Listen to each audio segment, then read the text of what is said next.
Yaakov lo kava'el. So, which Torah is this again, please? this is Torah Daled. Zera Shimshon, Mordecai Holtz. Zera Shimshon. Live. We're live from the front. Okay, do you not hear it? Yeah, it's all good. Okay, YouTube, great. Instagram, Okay, great. audio. We're good to go. So, Torah Daled, the fourth Torah. So he says, Ma'akov, how can I curse? How can I curse? God is not cursed. And how can I anger? Hashem never gets angry. Right? So we can't curse that which Hashem has not cursed. So therefore, Bilam is basically saying that I'm not going to be really successful in what I'm doing. So the first thing the Zera Shimshon says is Piresh Rashi, Shehayu Ru'uyin Litkalkel Lo Litkalalu. Right? So Rashi says, if we look at Rashi there, which is an interesting, he starts off, he says is Shehayu Ru'uyin Litkalkel Lo Litkalalu. When they were ready, when they were worthy, quote unquote, of being cursed, they didn't get cursed. Sherizkir Avihem et Avonam Ki Ba'apam Hargu Ish. Lo kalal elab apam, shenemar arur apam. So he says, the Rashi starts off. He says is that when they were supposed to be cursed, when Bnei Yisrael were supposed to be cursed, they didn't get cursed. And when he says when their forefather, that is Yaakov, gives the brachot to their children, to his children, he says he mentions their what their flaw was, their sin was. Ki ba'apam hargu ish. Right, in their anger, they killed someone. That's when Yaakov tells the brachot of Shimon, gives the brachot to Shimon Levi. He says that in their anger they killed someone. Lo kalal el apam. He didn't curse them themselves. He didn't curse Shimon Levi. So who did he curse? He cursed their anger, right? Shenemar aru apam. That's what it says in the pasuk of the brachot there in Parshat Vayechi. Nichnas avihem b'mirma. And then when he says when their forefather, when their forefather went in trickery, that is Yitzchak, right? Eitzel Aviv, Hayaru Ulit Kalel. When Yaakov went into Yitzchak, right, he should have gotten cursed also. Why? Because Yitzchak realized what just happened, and Yitzchak should have done what? Should have cursed him, right? He thought he was Esau, right? So he thought he should have been cursed him. And also you too should be blessed. So he says you too should be blessed, and therefore what? Therefore he got the bracha. So the question, what's the first question? So he says here, so we go back to Zera Shimshon, he says, Kir Avihem, right? He says the first part is he mentions Yaakov, and the next part of Rashi he says is, actually, Kir Avihem et avonam ve'apam hargu ish lo kibel el apam, shneimar aru apam kiyaz, kshenichnas Avihem b'mirma etzel aviv, ha'ra'u litkalel, v'nam neimar sham gam baruch yeh. So the kashe, he says, kashe, hey maaseh hava bereisha. Right? He says what should have happened? We should have had first the story of Yitzchak, right? Rashi should have first, the Zera Shimshon is asking a question on Yitzchak. He says Yitzchak should have been the first story that Rashi brings, and not Yaakov's story, right? In the order of chronological order, it should have been, he should have brought the first the Yitzchak story, and then the Yaakov story. But in Rashi, he brings the Yaakov story first, and then he brings the Yitzchak story. So Zera Shimshon is kashe. Hai maaseh hava bereisha, v'halo maaseh Yaakov hava bereisha. Lama mapech Rashi v'lefarish al shvatim kodem she'yiparish al Yaakov. I mean, so he says is why did Rashi flip this order? Right? He should have first given the question about Yaakov and Yitzchak, meaning the story of the brachot that were given quote unquote in trickery, and then he should have mentioned, what should he have mentioned next? He should have mentioned the story of the shvatim afterwards. But for some reason, obviously, there's a reason behind why Rashi chose the order in which he chose it. Right? We know that Rashi had an amazing understanding of Torah. So there's obviously there was no question that he did it for a reason. So that's the biggest question that's what the Zera Shimshon on this question on Rashi. It starts with on Rashi, and how he gets to and the main question that he really has here is. The order, and the second question that he really asks is that the whole time Rashi is asking this question he's asking really is that when Yaakov gave the brachot to Shimon Levi, he says it's ki ba'apam. He curses their anger. He doesn't curse them. And I mentioned to Eli before, is that it's an important value. We're going to get to why I think that's an important value later down the line. Why it's an important value how we approach and teach our kids and educate our kids in general as well. ויש לומר שממעשה יעקב לא יש לו הוכיח כל כך, אבל לאחר שהביא מעשה שמעון ולוי, אז יש הוכחה גמורה. So he says is that the story of Yaakov, the trickery of Yaakov, it wasn't enough to prove what he's trying to do. That's what his answer is so far. אבל לאחר שהביא מעשה שמעון ולוי, אז יש הוכחה גמורה אף מיעקב. He says once you bring the story of Shimon Levi, then we have enough of a proof. So now that we have to understand what is that story? What are the stories? What are we trying to get to? What are we trying to get to? So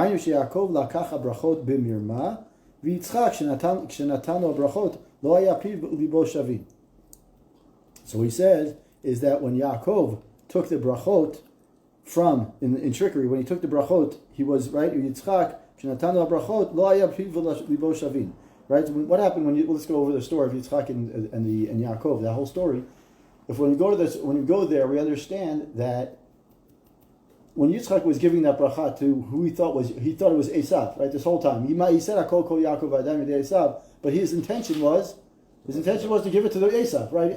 His head was saying, his mouth was saying, give the bracha to Esav, and his brain was give it to right. His kavanah was one way. His kavanah and his mouth were two different things, right? In other words, his brain and his mind and his mouth were not equal.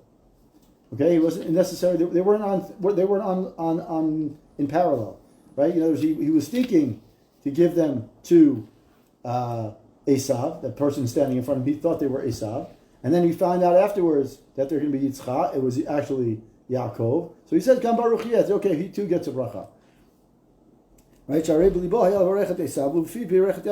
In his heart, he was meant. In his heart, he was meant to give a bracha to Esav, and then in his mouth, he was actually giving a bracha to Yaakov. V'im kein, ein lanu kol kach zara lomar shelachar she'ergish Yitzchak b'arma shel Yaakov she'Yaakov ra'ui litkalel. So he says, therefore we can understand that when Yitzchak felt that Yaakov was being tricked, he said that he didn't feel that at the time, Yitzchak didn't feel that he was worthy of cursing him, because he said at the end of the day he realized that he was being tricked himself. We're looking for another behind you. the English. There's another English one I think over there, another set of English over there, if I'm not mistaken. Hold on one second. There's a whole thing on the second show. Book 9. Oh, here. The book what? 9. This is 8, 7, 6. Sorry. It's all good. Okay, so. Unless he took it with him. Okay, so he says, so v'sharei sof sof natanu brachot befiv v'afshar shemishum hachi chazar v'kiyamam gam baruch yeh v'alachar shemaaseh Shimon v'Levi muchach shapir. So he says is that after, in other words, when Yitzchak was giving the brachot to Yaakov, he originally intended that those brachot were going to be going to Esav, and then he realized that. What happened is he realized that the brachot he realized the trickery that was going on, and so therefore he said, Gam Baruch Yeh, he should too to be blessed. But with the Shimon v'Levi, it was clear, and therefore that only afterwards we can prove then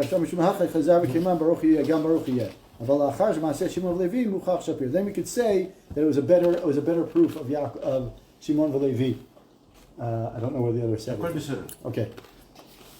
Okay, so this is empower. So basically, what we're going to go over again is that we have the Torah Dalet starts with one of the blessings that Bilam gives, and he says, "How can I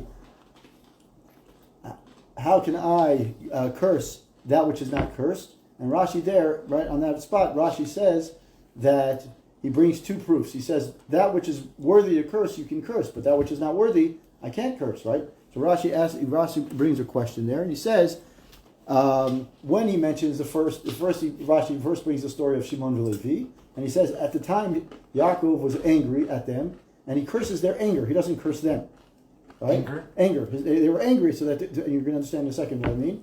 And then that was it. He curses their anger. It says in the brachot of Shimon v'Levi in Parshat Balak, it says Ki ba'apam hargu ish. In their anger, they killed someone. And he's talking about Shechem, obviously. Shechem and Hamor, and the whole city of Shechem. And then Rashi brings a second proof. The second proof is the story of Yitzchak and Yaakov with the brachot that were, how Yaakov tricked Yitzchak to be Esav. So the question that the Zera Shimshon is asking is, how could it be that Rashi didn't give the stories in the order that they happened? Meaning, first you give the story of Yitzchak and Yaakov and Esav, and then you give the story of Yaakov and his children. Why did Rashi go out of his way to switch the order, give the story of Yaakov and his children first, and then give the story of Yitzchak and Yaakov? So the first part he says is that there was not enough proof. The Zera Shimshon says wasn't enough proof with the story. The story of Yitzchak and Yaakov. Yitzchak and Yaakov and Esav, but there wasn't enough proof for really what we're trying to prove. And therefore Rashi had to switch the order. We're going to get to what does that mean in a second. So now there's a beautiful piece here the Zera Shimshon now goes into something that the Arizal mentions. Now I don't understand everything that the Arizal says. I don't think any of us do. But it's a beautiful piece, and it really explains something about this whole story, and then as to why Yaakov really got upset at his sons. It says here, Shekatuva Ari Azal, and he says here, Sheterach ba al ishto nida, v'utzrachu shnehem litgalgel lahasir mehem zuamazu. So he says Terach, that who's Terach, Avram's father. So he said Terach, had relations with his wife when she was a nida. And therefore, how does he get to that? I don't know. Again, like I said, I don't understand all of that the Ari HaKadosh says, but I can say that this is what he said. And he says here, they had to do some sort of tikkun for that mistake. Terach had to do some sort of mistake. So they had to come back in some sort of gilgul sheni. Which was Avram's father. It was Avram's father. You're going to get to it. It's crazy, right? Hold on a second. We're going to get to it. Idol worshiper. Yeah. Right. So that's exactly what I was asking the same question when I was reading it, but you'll see that he goes into something beautiful here. So it says here, Uba Terach Bilgul B'Iyov. Terach, and it's not the first time that Ari mentions, he mentions it many times that Terach was a Gilgul of, Iyov was a Gilgul of Terach. And he says, if you look at all the pain and suffering that Iyov went through, we can understand how much pain and suffering he did for that one sin that Terach did, although there were many sins that he did. The amount of suffering that Iyov had, it's not stam that he had to go through a tough Gilgul. And then he says, Ishto B'Dina. His wife, that is Terach's wife, who they had relations when she was in Ida, so he says she was Dina. Terach's wife was Dina. That means Avram's mother was Dina. I mean, a Gilgul of Avram's mother was Dina. So he says here, Sheniset Acharkach LeIyov. Situation. Yes. Okay. So he says here. So he says that Ishto B'Dina. So that means his wife, that is Avram's mother was a Gilgul. Dina was Avram's mother in a Gilgul, and he says she nisat acharkach leIyov. She married later on Iyov. I'm not even sure what that means. How she married Iyov, because Dina obviously lived much before that. V'siman davar nida mehepcha ledina. Dina is the same word as nida. So it's beautiful. It's a beautiful. Just that alone is just like amazing, like a little insight. You never thought about it. You see the word Dina all the time. So the Ari HaKadosh says that the Dina is the reverse words. If you mix up the letters, it's the word of Nida, meaning that she was a Gilgul of Avram's mother in Dina. It says here, Uviyov ayedei Yisurim husra mimenu zotan zuama. So he says here that that Iyov, through his Yisurim, he was able to extract the Zulamah, meaning all the mistakes that he went through, all the trials and tribulations that he went through. I can give you one here. Yeah? Okay. So all the trials, all the Yisurim that he went through, we're doing Torah Dalet. So the question, I'm going to go back, I'll start again and just to go summarize quickly so that we review is the best. Okay, so the review is the best. So it says here, the review is 101 times. Exactly. So the question is, we start with the pasuk from this week's parsha in Bilam. So Bilam says, Ma'ekov lo kaba'el, u'ma'ezom lo zam Adonai. So he says here, how am I going to curse? Right? How do I get to curse that which is not being able to curse? So Rashi al Makom says, it says here, She'ayu ru'uyin litkalel lo nitkalulu. When they were meant to get cursed, they couldn't get cursed, right? When they were able to get cursed, they couldn't get cursed, and when they, so the Rashi there on the spot says he brings two proofs. One proof is he brings the proof of Yaakov when he gives the brachot to his sons, Shimon v'Levi, right? So what does he bring? What is the story there? He brings the story when he gives out the brachot in Parshat Balak. He says that. Ki ba'apam hargu ish. That when they got angry, that's the curse. That's the curse. But the anger is the curse. Anger is the curse. But he didn't curse the Shimon v'Levi. He curses their anger. Nice. Right. That's what Rashi says. And then Rashi brings a second proof, and he says the story of Yitzchak and Yaakov and Esav. So the question that the Zera Shimshon has is, why would you flip the order? Why would you switch the order? The order happened first. Yitzchak, Yaakov, and Esav happened, and then the story of Yaakov and his sons. So there's got to be a reason why Rashi went out of his way to change the order. So the Zera Shimshon gives a suggestion. It starts saying is that the story of Shimon Levi was a better proof about what was going on, a better proof of what really happened. That is that when Yitzchak and Yaakov and Esav happened, it wasn't a good story. It wasn't as good of a proof as the story of Shimon Levi. Why? Because the story of Yaakov and of Shimon Levi, of Yitzchak, Yaakov and Esav, what happens? Yaakov gets dressed up as Esav, and Yitzchak thinks Esav is standing in front of him. So he's saying, give the bracha to. He's saying one thing, and in his mind he's thinking it's Esav, right? He's saying the bracha, he's giving it to Yaakov, but he's in his heart he's thinking it's Esav, right? So his mind and his heart, his brain and his mouth are not saying the same thing, right? But what happens? How do we know that it's? What happens once he finds out that we got tricked? What does he say? Gam baruch yeh. He too shall be blessed. So in other words, he doesn't undo he doesn't really undo the whole bracha. But the story with Yaakov and the Shvatim, Yaakov and Shimon Levi, there he gets angry. Like he really gets angry. He gives it to him. But he never, like I said before, the bracha that he gives them, or the mention, what he says there, is really a lesson for all of us in raising children. I find it very surprising that bracha worked all together, because we learn many times, for example, if you want to avoid INR, so you keep in mind that your car, it's not really your car. Hashem gave it to you, so you transfer it, but it's not yours. Right. It's Hashem's. Right. Oh, it's a school like never heard that one. Because it's Hashem's. So I'm jealous of your car. Meanwhile, you don't have a car. Right. Right. So here he gives bracha to Yaakov, thinking it's Esav. Shouldn't work. Should be like. So that's exactly what he's saying. It's exactly what he's saying. He's saying is that what he had in his mind is that it's supposed to be Esav. Right? And then what happens? He finds out afterwards that it's Yaakov. There's no retraction. It's like, okay. Right, exactly. He's okay with it. Right, exactly. It's like, all right, I'm not... You also should be blessed. Right, you should There's be no also... oops. Right, there's no oops. Right, he doesn't say oops. Right? And then with the bracha the bracha that he gives Shimon Levi, which you even notice later on, it's not really a bracha. Let's just be honest. It's not a bracha. True. And I learned that later on, what we're going to get to later, he doesn't really mention it, but I looked later on in the brachot that Moshe Rabbeinu, when he gives a bracha at the end, doesn't give Shimon. Doesn't give Shimon, because he's still talking about the same situation. We're going to get to it in a second. Wild. But anyways, so you came in right when the part of Ariya Kadosh. Ariya Kadosh mentions that Terach, that is Avram's father, and his wife, that is Avram's mother, had relations when she was a Nidah. Okay? Now again, like I said before, I don't understand all of that, which is Ariya Kadosh says. I don't think I understand anything. But any of it. I mean, like, right? Where'd you get that? They weren't even Jewish. Right. So he says, and therefore they both had to do some sort of Gilgul later on. They had to repent for their sins. Okay? So he says, Terach was a Gilgul of, Eov was a Gilgul of Terach.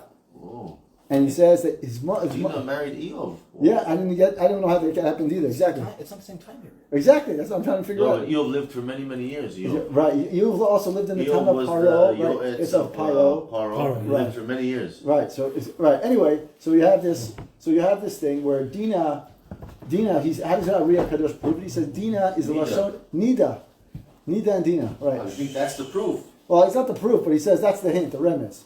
Anyways, so he says Eov al Yedei Yisrim Husra Mimenu Zomazot.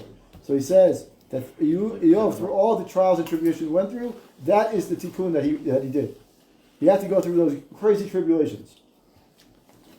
V'dina ba'ota bi'ah sheba aleh Shechem ben Chamor sha'av mimenu kol ha'za'ava v'nitara. He says that Dina, with that moment, what happened with Shechem, when Shechem, did what he did, right? He took out of her the zuama that was mistaken. It's weird. How does that thing get out? I don't know. Again, there's certain things I don't argue with, and that's one of them. I don't know. The tsar that she had. Yeah, the tsar she had. So now, what's even crazier is about to say. Well, this is what he says. Va'alzen emar batihini data alav.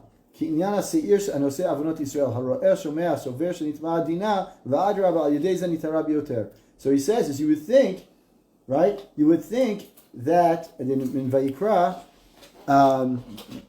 In Vayikra it says Vaytihini Data. When we learn all the Halchot Nida in Sefer Vayikra, it says is that yes, Seir HaNoseh Avanot Yisrael. In other words, it's like when the korbanot, right? What does a korban do? Korban is a kind of, I don't want to say transfers because that makes it sound very hocus pocusy, but basically you take the korban and instead of me sacrificing myself, I give it over to the korban, and the korban is my tefillot and my chet kind of gets moved to the animal, and then I do tshuva, and instead of the animal me dying, the animal dies, right?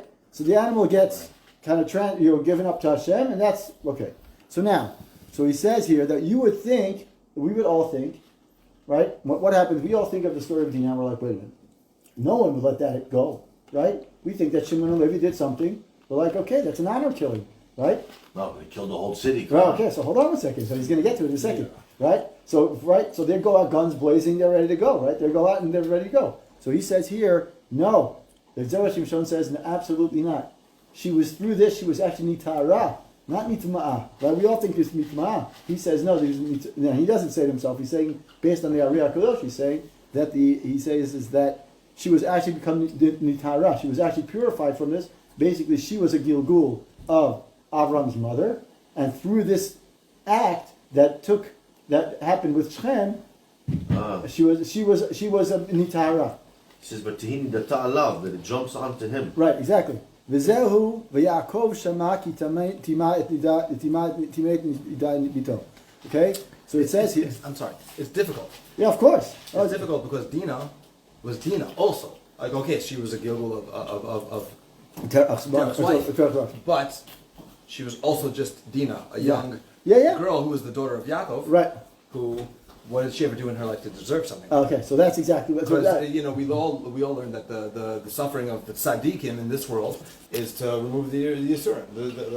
Like they go through it in this world, right, to purify them for the next. Right. But Dinah's a gilgul of somebody who. It's very challenging. It's very challenging. I don't disagree with you. It's definitely not something that. Morty, why don't you have the answers? I don't have the answers. If Charles was here, he would have the answers. Well, Eddie maybe knows. He's here on YouTube. Okay, so Charles is here, so maybe he has the answer. Maybe He wrote, it was a tikkun. It was a tikkun, right? It was a tikkun. Right, okay. Why don't we see him on live? Put him on live. Want to see him? Yeah, we'll get to Probably it. at work. Yeah. So in anyway, the Schwitz, anyway, so it was a tikkun. She did a tikkun she was a tikkun for Abraham's mother. So now we have this crazy story. We have this crazy situation where Dinah is a tikkun of Avram's mother. So he said Dinah put herself outside, causing attention to her. So. Right. Okay. So that could be the other. Okay. Interesting. Fine. It's almost like time travel, right? Dinah travels back in time, so to speak, Right. to fix the mistakes. Well, by the way, that happens with all of us. We just don't know who we are. Right. I'm saying it's like those stories where made up stories. Obviously, the person goes back in time and then steps on some kind of a thing, comes back. The world is completely different. Right. So anyway, so far we have a scenario that basically what Rashi says is we have the two stories, Yaakov and his sons, that is Yaakov and Shvatim, and we have the story of Yitzchak and Yaakov and Esau. And how's this connected yet to Balak? You're going to get there. When you get there. Patience, guys. We're going to get there. Patience. So it's a wild connection, but it's an amazing connection. I think it really teaches, like I said, that the reason why I loved it so much is such a beautiful lesson about how we approach raising our children. It's such a beautiful thing. Really, I'm going to tell you. At the end, you're just like, whoa.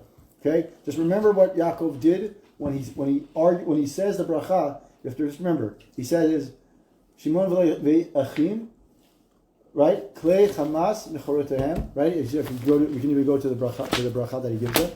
And you're going to see, and then it says here. Hold on. Be'apam. It says here. Okay. It says here. Reuven bechori atak. Okay. And he says here. Shimon v'Levi achim klei chamas mechoretehem. He says Shimon and Levi are comrades. Their weaponry is a stolen craft. V'sodam al tavon nafshi b'kalam ki va'apam hargu ish. In their anger with their... Okay. He says here. For their rage... I guess I got some of that anger from them somehow. Right. The tribe somehow. For in their rage they murder people. Okay, so he mentions their rage, but he doesn't curse them. People, they right? anger, they stab, they kill. Right, but again, they didn't. What happened? If you rage out. Right. So what happened? So the whole point here, Right, so they get cursed. But what happens here? He curses not. He doesn't curse them. Their actions. His actions are actions. So now when we get to that, we're going to get to that. Just remember that. And remember the reason why this whole thing is the Zera Shimshon has a question as to why he switched the order. Okay, so we're going to get back to it in a second. So he says here, Yaakov shama ki timei et dina bito. Yaakov heard that this happened, right? Klomar shama shakol amru befihem shenitmal shelo hayu biyudim hasod. So he said that Yaakov knew that this was supposed to. Yaakov knew that this whole idea that Dinah was a tikkun of Terach's, that is Terach's wife. He knew that was supposed to happen. Only Yaakov knew, but everybody else thought that she got right. She was right. It wasn't appropriate, right? Didn't know the secret. If you look there at the story, Yaakov stepped silent. He didn't do anything. He didn't say anything until they came, until the sons came back. Right? Ruach HaKodesh, they showed him she was a gilgul of. Right. He wanted to he held it all in until he tells his children, until he tells his sons. So why did they kill him? So that's what he's going to get to in a second.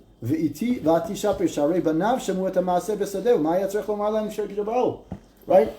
It's obvious that the sons, that is the 12 tribes, they heard what's going on. They're walking around the streets. They know what's going on. They heard it. So why does Yaakov have to A, hold the secret in, and B, why does he have to go back and tell them again? They knew what was going on. Right? So why do we have to go back? So he says that Yaakov knew the secret. The secret is that this was, it doesn't sound like it, but he knew that this was meant to happen. Meaning, that doesn't sound right, but he knew that what the story with Dinah, he knew that was a tikkun for something. So he was upset, he was angry, but he held it in. And then he told it, and he wanted to tell the sons, don't worry, it's a son, it was meant to happen, it's a sod. I want to tell you the sod. And that's what he says here. Okay, they're coming in, guns blazing, they're upset, right? You can imagine the story. Yaakov's just sitting there in his room, quiet. Let it be. And they're walking in there, about to break down the house, right? And he's just sitting there like, whoa guys, slow down, let's take a deep breath, put the guns away, and that's what he's doing. And they walk in and he said, how can they said, we don't care if it's a tikkun, we don't care about the we're going by the pshat. Right. You did this, Avera, that's it. We're cleaning up. We see one thing. I don't care about the sod. Right? We don't care about the sod. No, we care. We Mazel tov, but you did it, you're going to be punished. Right, exactly. Here and now. Right, here and now. We're taking care of it, right? So it's what we see versus what we think, right? In other words, remember, go back to what Rashi said. What did Zera Shimshon said in the second paragraph? He said is that his mind and his mouth were not the same. Right? There's a practical, what's going on right now, and then we take a second to hold ourselves in and say, wait a minute, there must be a bigger reason for what we're doing, right? The opposite of what I once heard Rabbi Peterman say, Peter say that there's, I forgot who said, he quoted someone, he says, right? Right. But the Torah that he says is when we're in an angry moment, we only see tunnel vision. We only see something like this, right? But we're in a tough situation. We only see this, right? So I only see this, and I say it's the worst thing in the world, right? And then what happens? Right? I'm in like this tight little spot. Hold on, Hashem. Let me move see. Back. Right? Take a breath. Right? Let me take a breath. Look at the picture. Hashem's already to show. Exactly. Right? Then you say, Hashem, show me the bigger picture. Oh, yesterday I snapped. I was coming out of a parking lot somewhere in a calm area, not here in the front, in Jerusalem, and I was putting my baby from the Haggalah into the car because we couldn't get her in the car seat. We had to pull out, and a car came, and we were there for like 30 seconds, bothering him. Like he beat. What's your name? Yeah. The guy beat to me. And he sees me with like a little baby, like half newborn. Right. Like beep. I told him beep. I snapped, but the steam started coming out of my ears. The guy told me, "Ta'avod al hamidot shelcha." He's like, "You're being tested here, buddy." Right. So anyway, then the car behind him beeped. Right. So, like, but you see, I'm here with a baby. Come on. So it's a test for all of us. But anyway, so what you're seeing here is that Yaakov was holding back. He was holding back because he understood what was going on. And the sons, who are a range of ages. You can imagine that some of them were 18, 19. These kids with lots of energy are just like, Dad, this is not happening. We can't just be like this, right? So he was like, I want to tell you the secret. And they're saying, secret schmecret. I don't care about God, pops, right? So he says here.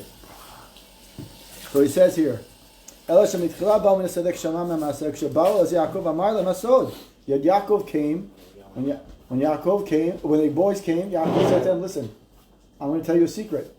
This whole thing with Dinah, no one's saying it's a good thing, but maybe we have to look at what Hashem is like, the bigger picture, there's a Gilgul, etc., etc. Yeah. Right? Right? Still, like you said, they snapped. They're like, we don't care. We're not doing it. I don't care. Right? They're going to say, they're thinking an honor killing. They're thinking, Dad, Abba, we can't just let this go. We're going to let this go? How are you going to let this go? They're saying is, Dad, we're 12 right here. Let's say we're 10 right here. They're actually, at the time they were 10. There are 10 sons right here. Dad, we're 10 right here. We all know the sod. We got it. But why were they 10?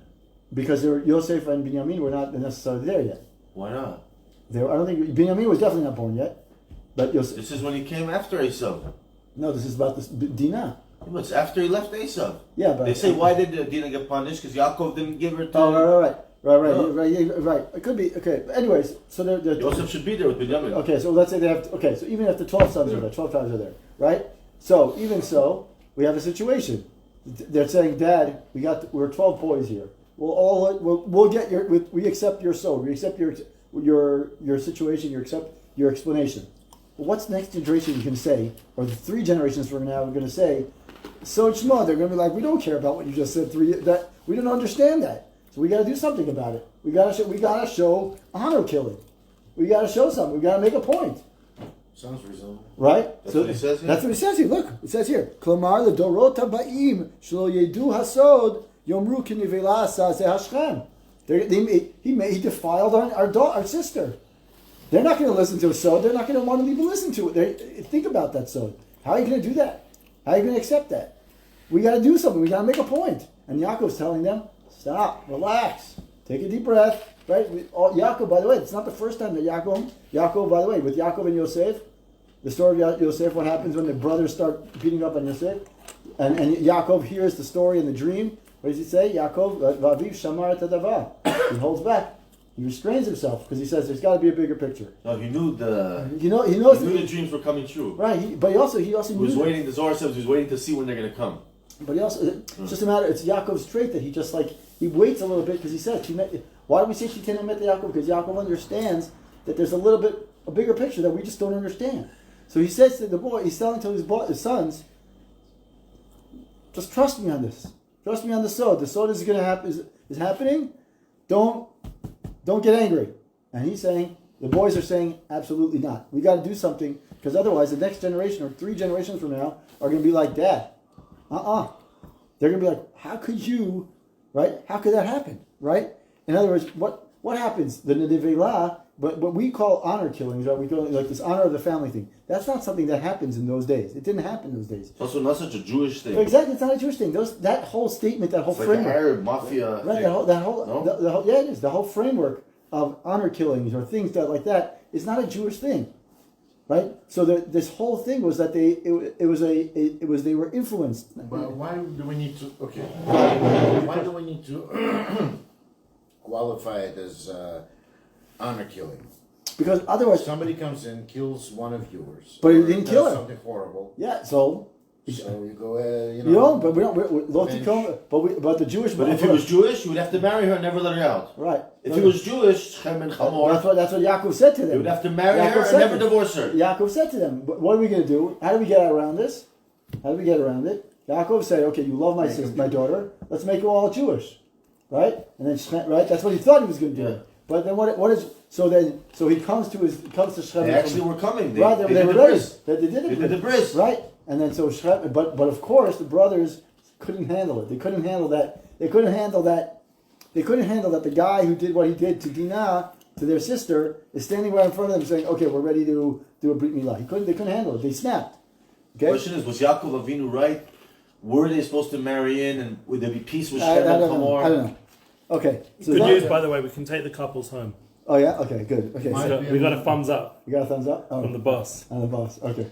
Might points out that Dina was still in prison. No, I mean, Right. they were still holding her. So that's look what it says here. It says in Vizel be Yisrael. So the Chorah miutar. The whole word be Yisrael. It says there Nevila asa be Yisrael.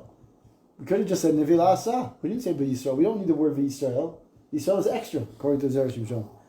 Ela l'rmos Nevila ina lefi ha'emet ela le'inei habriot. The truth is not. It's not the emet. The real truth is not what's being seen right now. We don't. What happens a lot of times is we see what's in front of us, but we don't understand the truth until a couple of months, years. Hopefully it's months, but sometimes it's a day, 2 days. Sometimes it's years later. We're like, oh, now I get it. You see the whole string of events. You're like, wait a minute. Now I see the whole what Hashem just did. And Yaakov is telling them this is what happens.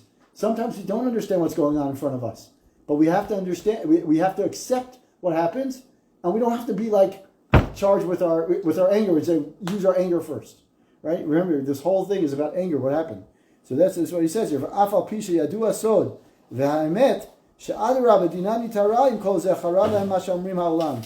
So he says is even though they knew the sod, they knew the secret, right? They just still got angry. They still snapped. They knew the secret, and they knew that Dinah. What happened to Dinah was a tikkun for what Terach's wife. What happened with Terach's wife? Right, so they knew it was a tikkun. They heard it. They got it. They said, "Okay, Dad, we got it." But we can imagine how many times we've heard things people say, "It will be okay." How many times have we heard that? It'll be okay. Right now, it's a tough situation. We always say that, but you're so angry. You're just like, "I got to do something. I got to do something. I got to get angry." Right? How many times have that happened to us? Right? Every one of us has stories like that, and there's no shortage of time and examples. But the point is that we sometimes just have to say, like, "Wait a minute." There's Abraham Lincoln once wrote. I think it was in How to Win Friends and Influence People by Dale Carnegie. He wrote in his story, he said Abraham Lincoln was known that if you looked I think they opened his drawer once, like his desk drawer, and he had like hundreds of letters in there, hundreds of letters, and they couldn't figure out what was going on. They said all these letters is what he wanted to say, like he wrote these letters to people like how angry I am at you and whatever, but he didn't say them. He just wrote them. He said I had to do something with them, so I put them on paper. And then he put him in the drawer and he closed the drawer and he said, okay, that's it. But then after he got killed, they're like, wow, this guy's like Harif, But that's the thing here. Yaakov is saying is, guys, you just have to take a step back and look at the bigger picture. And these guys are saying is, no way. No chance. We can't do it. We got to do something. Because if we don't do something, what are the world going to say about us? They're going to be like reading this story later on in life. They're going to be like, honor killing. This is the chance. Right? When do we It's funny how he says, Agam shelo yahui lo nish klal. Right. As if Shem and Hamor knew that he's doing a tikkun for Terach's right. wife. Right. So Zera Shimshon saying, Lo yahui lo nish klal. He didn't know he was fixing, and he didn't know that she was a Gilgul of Terach. So but he fixed it. How did he fix it? Keilu Toma left her from No, the it's for even more than that, because he was willing to get married to her. Right? So in some ways, the Zera Shimshon is yes. He was going to marry her. Right, so he's married. So maybe it wasn't the right way to do it, but at least according to halacha, he got married, and then not only did he marry, it's like, I'm going to convince my whole tribe to get married, to get a brit. So maybe he didn't really deserve, quote unquote. Right? So there's now we have this whole situation. Right?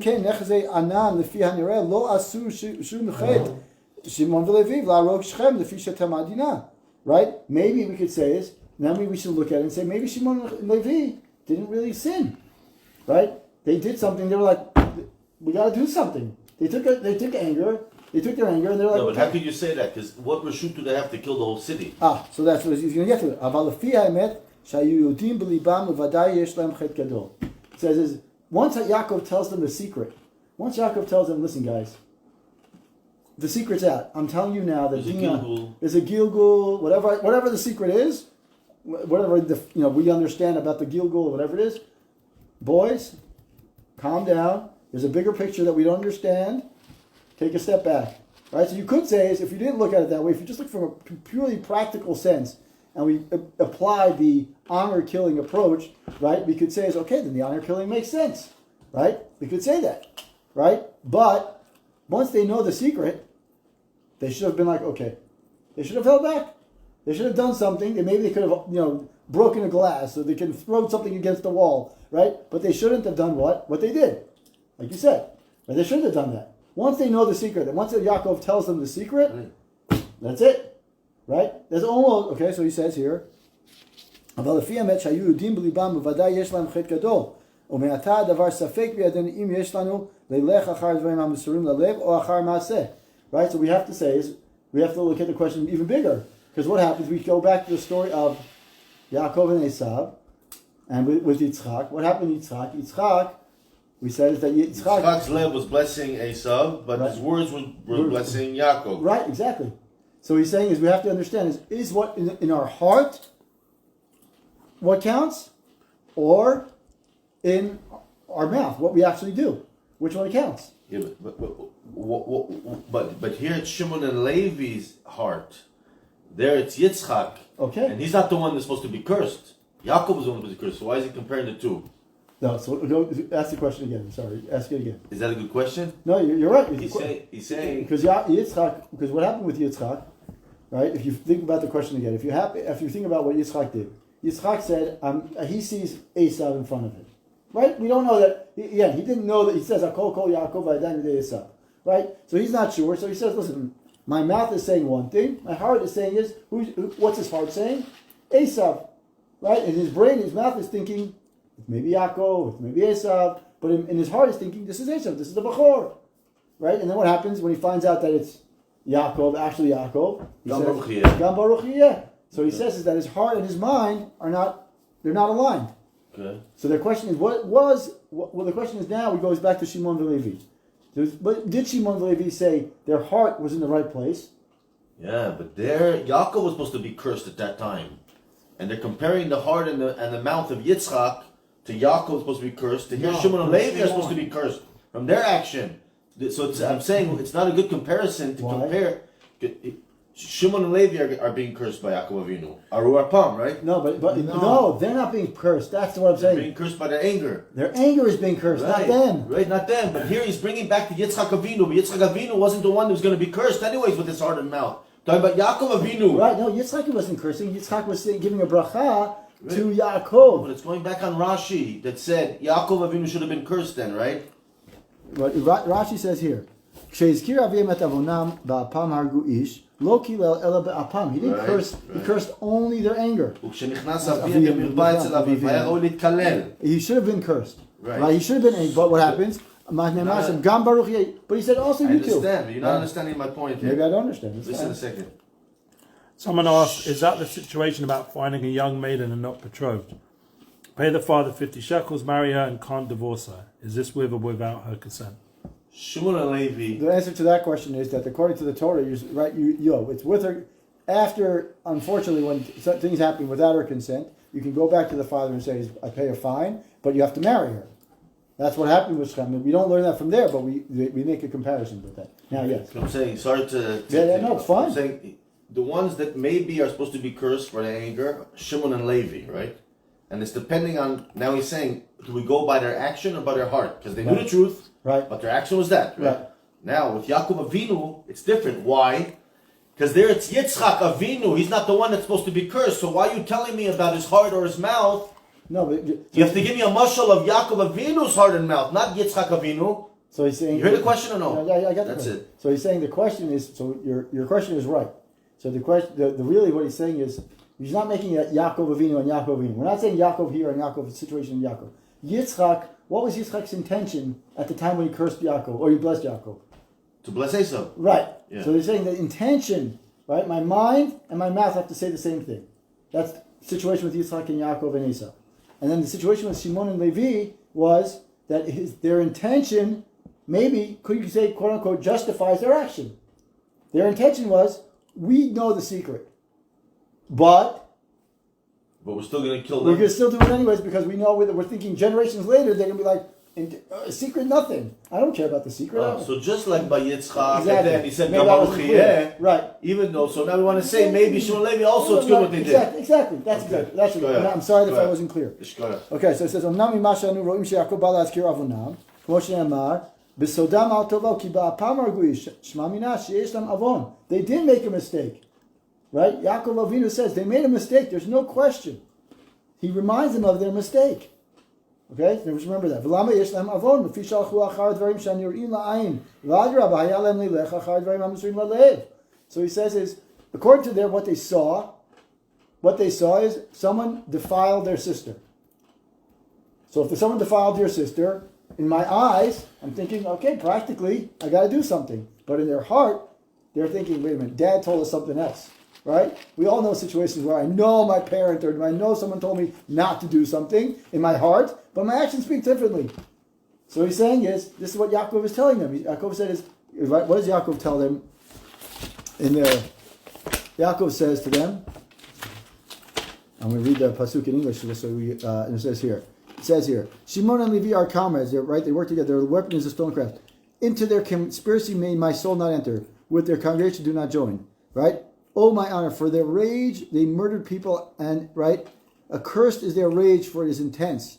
Right, and their wrath is harsh. I will separate with them. Okay, so he says is that their mind, their eyes saw something that was not appropriate. So their eyes said, we got to do something. Their heart saying his dad told us something, and we know the secret, so maybe they were right. Maybe we could say that they just sort of kilu justified. But Yaakov saying no, they made an avon. They sinned. I tell you a secret. I tell you the secret of what's going on here. Tell you the bigger secret of what's going on in the world.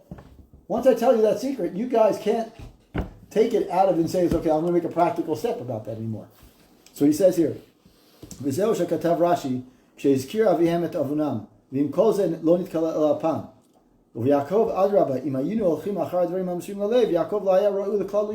you said, right? So he says here, that's why Rashi mentions, he says is avihem avonam. He cursed their anger. He didn't curse them, right? He cursed their anger. And he says, he didn't curse their anger. He cursed only their anger. And Yaakov, even more so, if we would go after the things that were there in their heart, Yaakov Because Yitzchak thought he's blessing Esau in his heart. Exactly. Shali kavanat Yitzchak lo hayta ela al Esau. Right. When you're the guy who finds out you just got, pardon me, screwed, you got tricked, the first thing you're going to do be like, I'm gonna kill you, right? You're gonna, right? That's what Yitzchak should have done. What? The first thing you should have done when he found out that there was jam. What was the first thing that you would think that Yitzchak would do? There should have been like a weird pause, right? Oh, so he says that the first thing he should have done is he cursed him, but he didn't curse him. And that's why Rashi goes back and says, so now you have two stories. Oh, nice. Now you made my whole night. Thank you so much. Anyway, that's the fish. You have to eat. You got to eat it. After He makes it. Yeah. Right. Anyway, so we'll go back and and review just to the end. He smokes it. Yeah. Hashem makes it. I smoke a lot. Anyway, so we'll go back in a second. So we'll go back to the Torah Dalet. So the Torah Dalet starts with, it says in the brachot of Bilam. Bilam says Ma'ikov lo kava'el u'ma'ezom lo azam Adonai. So he says is, what should I curse if it hasn't been cursed yet? How can I curse something? Let's see here.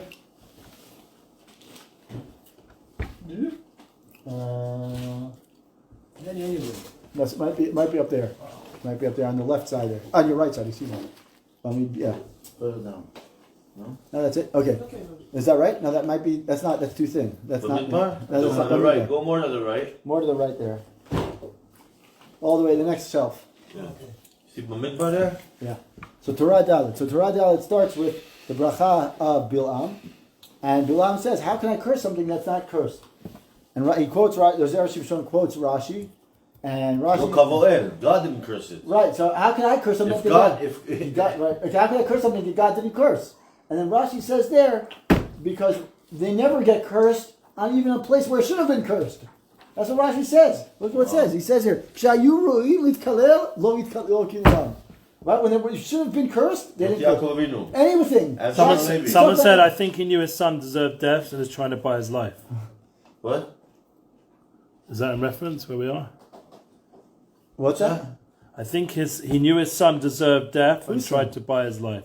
Who's son? Someone I don't understand. Maybe I ask him to clarify the question. But anyway, so the point clarify. here. So it says here, Rashi says that even when the times that they should have been cursed, that is Bnei Israel should have been cursed, That's they the didn't point. curse, right? With Yaakov Avinu And with and Yitzchak. Shimon Levi. Right. Yitzchak, right. What happened? So that the two stories Rashi brings two stories. First, he brings the story of Shimon Levi, and then he brings the story of Yitzchak and Yaakov and Esav. So the first question that Zera Shimshon asks is, what's going on here? Yeah, Rashi knew the storyline. It's not hard to know that Yitzchak comes before Yaakov and Yaakov and Esav. I mean, Yitzchak comes before Yaakov and the Shvatim. So he goes back and he says, the answer is because the proof was not strong enough with Yitzchak. Because what happened with Yitzchak and Esav and Yaakov, the story, it's not a good, strong enough proof. Because what? Because Yitzchak had in mind to give the bracha to Esav. He finds out later that what he was saying, he was talking to Yaakov, but in his heart he was talking to Esav. So his brain and mind and his intention and his mind and his mouth were two different things. And then at the end he said, Gam Baruch Yeh. So he's like, okay, then a bracha too. But the Shimon and Levi story, Well, why was Yaakov supposed to be cursed over there? because he was so angry. Because he's cheating. He was cheating, right? Yitzchak could have easily said, like I think every time I hear that story, I think of Homer Simpson when he's like, when he's like, what I mean, like Almost every episode. right, exactly. But if they're like, exactly, it's like you're like, what would you, as a father, what would you do? The first thing you would be like, I can't believe you did, So that's what I think every time I hear that story, and I'm not saying that just now. I'm like thinking all the time, but. So what is the lesson? So we have that's what Yitzchak and Yaakov and Esav. But then the story with Shimon and Levi, even there they should have been cursed too, right? Because what There happened? Yaakov Avinu mamash cursed him. Right, Yaakov Avinu, Mamish cursed them later on, but he didn't curse them. He He cursed their anger. So when I was reviewing the shiur, I skipped the part. I skipped the part of the Arizal. The Arizal talks about there. You can look at the Zera Shimshon mentions it. The Zera Shimshon mentions the Arizal saying that Terach, that is Avram's father, and his wife had relations when she was a nidah. Now, I don't know how he gets to that, but let's accept the fact that Avri knew what he was talking about. And right, so she had to do a tikkun. The mother had to do a tikkun, and the father had a tikkun. So Terach became a gilgul. Iyov was a gilgul of Terach. It's not the first time that Riyah Kadosh mentioned it. It's a lot of tikkun. Right? It's a lot of tikkun. Right, exactly. So you look at Iyov, you see how much tikkun Iyov had to go through. And then the Dinah, he says that Dinah is the odiot of Nidah. Mm-hmm. So he says that that's the Dinah, what Shem did to Dinah, that was the tikkun. Mm. Okay, that was the tikkun. Interesting though, it doesn't say Avram. Avram seems fine. Yeah, exactly. That's exactly what another question is. Right? Avram is like the son of this unit of this thing that happened. Yeah. You're just like, how did Avram come out of the thing? So Because once his name was changed, he became a completely new. right. So that's probably Right. And once from Moshe Feinstein Paskin that with these kind of things that there's a limit schus that maybe one time she went into the yam. Right. Or there's tikkunim that. Yeah, but we never say Avram ben Terach. Right. Have you ever heard such an expression? Right. Exactly. So we mention it on the. We mention it Lel Haggadah. We mention it on Lel Seder. Terach Avi Avraham. Right. Terach Avi Avraham. We do mention there. Right? In the Yeah, Haggadah. fine, but, So but in general thing. So anyway, so he says that. So he says the tikkun was that. So then Yaakov knew the sod. Yaakov knew that's what was going on. So when the story of Dinah happens, he sits in the tent. He's waiting there, and he knew what was going on, and he doesn't do anything. The boys come in, and he repeats the whole story to them, and he's trying to tell them, listen, the bigger picture is there's a bigger picture, and I want to tell you the whole secret. And all of a sudden, they're like, we can't hold the secret. Secret anything. I don't care, Dad, you tell me the secret. That secret's important, but I got to do something. We have to take action, because if we don't take action, the later generations are not going to remember that secret. So their anger is so bad that their minds. So you could say maybe there's a justification for what they did, right? You could say that, but Yaakov says no. I told you the secret. That once I tell you that secret, once I tell you what's going on in the bigger picture of the world, that's it. You gotta. Therefore, you're not going with your heart. Right. Therefore, what happens? Therefore, that's why Rashi starts with Shimon Levi, because that proof is a stronger proof of your mind and your heart, your mouth and your mouth and your mouth and your mind have to be in line, right? You have to. That's a better proof than the story of Yitzchak and Yaakov and Esau. It's a better proof. And that's why Rashi went out of his way to go out of order right now. So why is it a better proof? Because Shimon and Levi knew the secret. Once you know the secret, Yitzchak didn't know. right? Yitzchak didn't know. Exactly. They knew the secret, and they still. If Yitzchak knew, then it's Yaakov. He still blessed him. Right, that's something else. But here, they knew the secret. Once you know the secret, you can't say, "All right, I'm ignoring it." Then they knew for a fact that that's a point where they should have been cursed, right? But what's the lesson? Why do I say this is one of the most powerful lessons of teaching kids in general, not only kids, but in general, is when you tell a kid you're bad, right? When you say, unfortunately, a lot of times we say you're bad, you're a mistake. You did something right, but what did Yaakov do? Yaakov said your anger. He cursed their anger. He didn't curse them. Because he said to them, listen, I understand we got angry. We get angry at that situation, right? So we never say you're bad. You're supposed to say what you did was not right. From here we learn it. Right? Think about what he said. Now Moshe Rabbeinu was a different story. Moshe, like you said, Moshe never mentioned Shimon. There never gets a bracha to Shimon. Because he was so angry, he was so held up. Oh, also because of Zimri, with Zimri. Right, Zimri and the whole situation. But I'm saying is, so there's like a chain of events. But the point is, like, when I saw this, I was just like, wow, what a great lesson for parenting. Like, we have to be careful what we say to our kids, because the kids hear, I'm bad. So when I say, I'm bad, so once I'm bad, then I might as well keep on being bad. But if you say, no, your action is bad, what can I do then? I can say, I can fix my action. Nice. Right? It's a Gevaldik teaching. Right? Good. Okay, Baruch Adonai Le'olam, Amen ve'amen. Woo! That's the first one. This is the next part of Rashi there is a little... How you finished? Finished. You didn't get How's it answer Parshat Balak? Because he says, Balak says, what does Balak say there? Bilam says that Ma'ikov lo ekov el. I did read when the Chat Lashon Kavad. So I stopped there because the lesson is good without that piece there. Okay. The lesson is strong there. We can't take until we take. So I'm going to take it in a second. in that position. So once we pause the YouTube. So anyway, so the point is, how does this connect? Because Bilam Rasha said, Ma'ikov, I can't curse something that God didn't curse. And Rashi says, they didn't curse even in the points when they should have been cursed. Wow, so that connects. That's the connection. The connection is that Bnei Yisrael are protected. Right? At the 2 points that these two massive stories where you're like, that's the moment when someone should have been like, they should have gotten cursed. They didn't get cursed. So how am I, me, Bilam, Rasha, how am I going to curse? Right? Ma'ikov lo kovela. God should have gotten, there are so many times in history when we should have gotten cursed. Right? The next Torah, then the next lesson is also something similar to that, about this. Later on, we'll talk about it in a second. Also, another kind of similar idea. But the point is that the concept here is that Bilam was saying is, I can't curse something that God doesn't curse. And when Rashi mentions that even at the moments when they should have been cursed, and he brings these two proofs. Amazing Rashi brings that up. Yeah, I was fascinated when I was just like, we look at Rashi and all these things all the time. You're just like, wow, it's just an enlightening thing. Like, I never thought, why would I, like, when you read the Rashi, you don't think like, the order is wrong. Like, you don't think about it. You're just like, okay, Rashi's got his thing. Right? The Zera Shimshon asks a great question. It's a simple question of like, why did he mess up? Why did he do the order wrong? Right? The chronological order should have been the way it should have been. But he asks a great question, and he brings a great story. A great answer as that what should go on. Shkoyach. Wow. Shkoyach. All right. Where's the crackers? Does it go live or do we turn pause? Yeah, we'll pause. Okay, good. So I don't want to start talking.